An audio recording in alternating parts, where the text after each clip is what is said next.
ఇది 2011 ఫిబ్రవరి నాటి సంగతి అండి. ఉమ్మడి ఆంధ్రప్రదేశ్ అసెంబ్లీ మీడియా పాయింట్ దగ్గర లోక్సత్తా అధ్యక్షుడు ఎమ్మెల్యే జయప్రకాష్ నారాయణ గారి మీద దాడి జరిగింది. దాడి చేసింది ఎవరు? తెలంగాణ రాష్ట్ర సమితి శాసనసభాపక్ష నాయకుడు ఈటెల రాజేందర్ గారి డ్రైవర్ మల్లేష్. మీడియా పాయింట్ దగ్గర జేపీ గారు విలేకరులతో మాట్లాడుతున్నారు. అప్పుడు అటుగా టీఆర్ఎస్ ఎమ్మెల్యేలు వచ్చారు. ఆ వచ్చిన వారు ఆయన నెట్టడం ప్రారంభించారు. అక్కడే ఉన్నటువంటి కేటీ రామారావు గారు, ఆయన కూడా ఎమ్మెల్యే, ఆయన జేపీ గారి మీద రెచ్చగొట్టే విధంగా మాట్లాడారు. రెచ్చిపోయినటువంటి ఈటెల రాజేంద్ర గారి డ్రైవర్ మల్లేష్ గారు జేపీ గారి మీదకు వెళ్ళారు. అటుగా వస్తున్నటువంటి సీనియర్ రాజకీయ నాయకుడు, మాజీ మంత్రి, ఎమ్మెల్యే పాలడుగు వెంకట్రావు గారు జోక్యం చేసుకొని సర్దబోయారు. కానీ తోపులాటలో ఆయన కింద పడ్డారు. కింద పడి అస్వస్థతకి గురయ్యి ఆసుపత్రిలో కూడా చేరారండి. సో ఇది 2011 నాటి సంగతి. ఇప్పుడు 2023లో సంగతి చెప్తా. బీఆర్ఎస్ లీడర్ మంత్రి గారు కేటీఆర్ గారు, అలాగే లోక్సత్తా జయప్రకాష్ నారాయణ గారు మధ్య ఇష్టాగోష్ఠి జరిగింది. ఏంటి సందర్భం, ఎవరు నిర్వహించారు, ఎవరికి తెలియదు. కేటీఆర్ గారు జేపీ గారిని ఇంటర్వ్యూ చేశారు. ఇందులో గంటకు పైగా ఉందండి ఇంటర్వ్యూ. ఇది అన్ని టీవీల్లో వచ్చింది కాబట్టి ఏ ఒక్క టీవీ వాళ్ళు చేసింది కాదు. సో ఎన్నికలను దృష్టిలో పెట్టుకొని బీఆర్ఎస్కి అనుకూల వాతావరణాన్ని సృష్టించేటువంటి ప్రచార కార్యక్రమంలో భాగంగా ఈ ఇష్టాగోష్ఠి జరిగింది అని చెప్పక తప్పదు. ఏంటి ఇంటర్వ్యూలో ప్రధాన అంశాలు? ఫస్ట్ పాయింట్, బీఆర్ఎస్ వచ్చాక తెలంగాణ చాలా అభివృద్ధి చెందింది. ఈ అంశం న్యాచురల్గా ఎక్కువ హైలైట్ అయింది ఇంటర్వ్యూలో. కేసీఆర్ ప్రభుత్వంలో వివక్ష లేకుండా పాలన జరుగుతోంది. తెలంగాణలో సెటిల్ అయిన ఆంధ్ర వాళ్ళు ఎంతో సేఫ్గా ఫీల్ అవుతున్నారు. Second point and very important point, especially ఈ టైంలో. ఎందుకంటే చంద్రబాబు నాయుడు గారి అరెస్ట్ తర్వాత బీఆర్ఎస్ నాయకుల వైఖరి మీద తెలంగాణలో ఆంధ్ర వాళ్ళు చాలా కోపంగా ఉన్నారు. ఆ పార్టీకి ఓటు వేయకూడదనే ఆలోచనలో ఉన్నారు అని వార్తలు వస్తున్నాయి ఈ మధ్య. ఆ నేపథ్యంలో దానికి విరుగుడుగా ఇదిగో ఈ కొత్త నేరేటివ్ని ముందుకు తీసుకురావాల్సిన అవసరం ఉంది బీఆర్ఎస్ వారికి. ఇక మూడో పాయింట్, హైదరాబాద్ అద్భుతంగా డెవలప్ అవుతోంది. దానికి ప్రధాన కారణం బీఆర్ఎస్ ప్రభుత్వ విధానాలే. నాలుగో పాయింట్, కాంగ్రెస్ పార్టీలో ఉన్న లోపాలు, కాంగ్రెస్ పార్టీని ఎన్నుకుంటే జరిగే నష్టాలు. కాంగ్రెస్ పార్టీ ఇవాళ తెలంగాణలో బీఆర్ఎస్ పార్టీకి ఒక ఆల్టర్నేటివ్గా ఎమర్జ్ అవుతోంది, ప్రధాన ప్రత్యర్థిగా ఎమర్జ్ అవుతోంది. ఆ నేపథ్యంలో కాంగ్రెస్ పార్టీ మీద జయప్రకాష్ నారాయణ గారి చేత క్రిటికల్ కామెంట్స్ చేయించడం అనేది ఒక కీలకమైన విషయం అండి ఈ ఇంటర్వ్యూలో.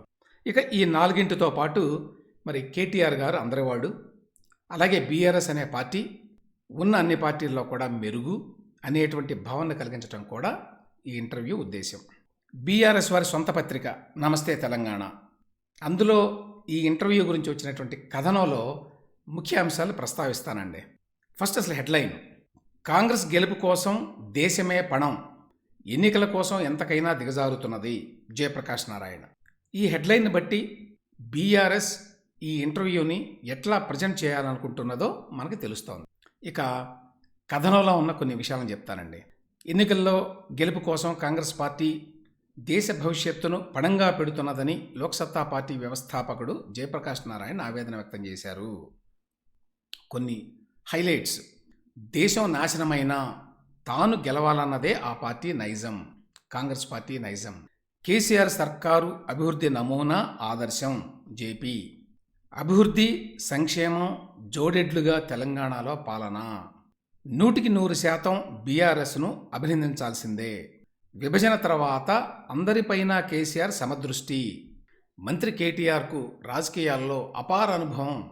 సో బీఆర్ఎస్ వర్కింగ్ ప్రెసిడెంట్ కేటీఆర్తో ఇష్టాగోష్ఠిలో లోక్సత్తా వ్యవస్థాపకుడు జయప్రకాష్ నారాయణ్ అని చెప్పి ఇచ్చారండి. ఇక ఇందులో ఉన్న కొన్ని హైలైట్స్ కూడా చదువుతాను. దాన్ని బట్టి బీఆర్ఎస్ వారు ఏ పర్పస్ తోటి, ఏ ఉద్దేశంతో ఈ ఇంటర్వ్యూని నిర్వహించారో, దాన్ని ప్రజెంట్ చేశారో మనకు అర్థమవుతుంది. అందరినీ సమభావంతో చూస్తున్న కేసీఆర్, తెలంగాణలో అన్ని ప్రాంతాలు, అన్ని వర్గాల ప్రజలను సమభావంతో చూస్తున్న ఘనత బీఆర్ఎస్ ప్రభుత్వానికి దక్కిందని జేపీ కొనియాడారు. ఉద్యమం సందర్భంగా నెలకొన్న అన్ని రకాల సందేహాలు, భయాలను కేసీఆర్ పటాపంచలు చేశారని ప్రశంసించారు. జయప్రకాష్ నారాయణ గారు ఒక కోట్ను కూడా ఇచ్చారండి. హైదరాబాద్ పచ్చగా ఉంది. వివిధ ప్రాంతాల నుంచి లక్షలాది మంది వచ్చి ఇక్కడ ఉంటున్నారు. వారికి భద్రత ఉంటుందా? రేపు వివక్ష ఎదురవుతుందా? శాంతి భద్రతల సమస్య ఏమైనా ఏర్పడుతుందా అనే భయాలు ఉద్యమ సమయంలో ఉండేవి. ఈ విషయంలో బీఆర్ఎస్ను 100కి 100 పాళ్ళు అభినందించాల్సిందే. ఆంధ్ర తెలంగాణ అనే భావన లేకుండా నిండు మనసుతో పరిపాలన చేస్తున్నారు జయప్రకాష్ నారాయణ. ఇక మరొకటి సమతూకంగా అభివృద్ధి సంక్షేమం. సో కేసీఆర్ ప్రభుత్వం అభివృద్ధిని సంక్షేమాన్ని ఆ రెండింటి మధ్య సమతూకాన్ని పాటించే ప్రయత్నాలు విజయవంతంగా చేసిందని చెప్పి జేపీ గారు అభినందించారు.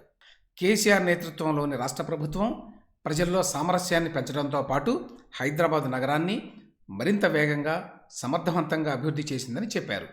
ఇక కేటీఆర్ను కూడా ప్రశంసించారు జేపీ. చిన్న వయసులోనే కేటీఆర్కు అపార అనుభవం. చిన్న వయసులోనే మంత్రి కేటీఆర్కు రాజకీయాలపై అపార అనుభవం వచ్చిందని జేపీ అభినందించారు. మంత్రిగా ప్రత్యేకించి వెల్త్ క్రియేషన్, అర్బన్ మేనేజ్మెంట్ చేశారు. మొత్తంగా అభివృద్ధి వైపు రాష్ట్రాన్ని తీసుకెళ్తున్నారు, చాలా సంతోషం అని కేటీఆర్ని ఉద్దేశించి అన్నారు. ఇక చివరగా పరోక్షంగా బీఆర్ఎస్ పార్టీకి ఓటు వేస్తే మంచిది అనేటువంటి మెసేజ్ను కూడా జేపీ గారు ఇచ్చారని చెప్తున్నారు. ఆలోచించి ఓటేయండి. ఎన్నికల నేపథ్యంలో అభివృద్ధి సంక్షేమాన్ని బ్యాలెన్స్ చేసే వాళ్ళకి మాత్రమే ఓటేయాలని జయప్రకాష్ నారాయణ కోరారు. ఉన్న రాజకీయ నాయకుల్లో ఎవరు మంచి చేస్తారు, సంక్షేమాన్ని అభివృద్ధిని ఎవరు అందిస్తున్నారు, ఎవరైతే పిల్లల విద్యపై దృష్టి పెట్టి వారిని బాగు చేస్తున్నారు, ఎవరైతే పెట్టుబడులు తీసుకొస్తారు, పరిశ్రమలను ప్రోత్సహిస్తారు, ప్రజారోగ్యంపై ఎవరు దృష్టి పెట్టారు అనేది గమనించి వారికి మాత్రమే ఓటు వేసి ఆదరించండి, వాళ్ళని మాత్రమే నమ్మండి అని జేపీ ప్రజలను కోరారు. సో ఓవరాల్గా నవంబర్ 30వ తేదీన తెలంగాణలో జరగబోతున్నటువంటి అసెంబ్లీ ఎన్నికల్లో ఓటర్ల ముందు ఉన్న ఆప్షన్లలో బీఆర్ఎస్ పార్టీ బెస్ట్ ఛాయిస్ అని చెప్పి, అదేవిధంగా కాంగ్రెస్ పార్టీని నమ్మవద్దని మరి జయప్రకాష్ నారాయణ గారితో కేటీఆర్ గారు జరిపినటువంటి ఈ ఇష్టాగోష్ఠి సారాంశం అండి. క్లియర్గా పొలిటికల్ మోటివ్స్తో జరిగిన ఇష్టాగోష్ఠి ఇది. అయితే ఒక విషయం చెప్పుకోవాలండి, ఇద్దరు తెలివైన, బాగా మాట్లాడగల, అనేక అంశాల మీద అవగాహన ఉన్న వ్యక్తులు మాట్లాడితే ఎట్లా ఉంటుందో ఈ ఇష్టాగోష్ఠి అట్లాగే ఉంది. జేపీ గారితో పాటు కేటీఆర్ గారు కూడా వ్యక్తీకరణలో కానీ విషయ పరిజ్ఞానంలో కానీ ఏమాత్రం తక్కువ కాదు. ఏ విషయం మీదనైనా కూడా ఈయన సమంజసంగా మాట్లాడుతున్నాడు, ఉన్నది ఉన్నట్టు మాట్లాడుతున్నాడు అని అనిపించే విధంగా మాట్లాడడంలో కేటీఆర్ గారికి ఉన్నటువంటి చాతుర్యం ఈ ఇష్టాగోష్ఠితోటి మరొకసారి బయటపడిందండి.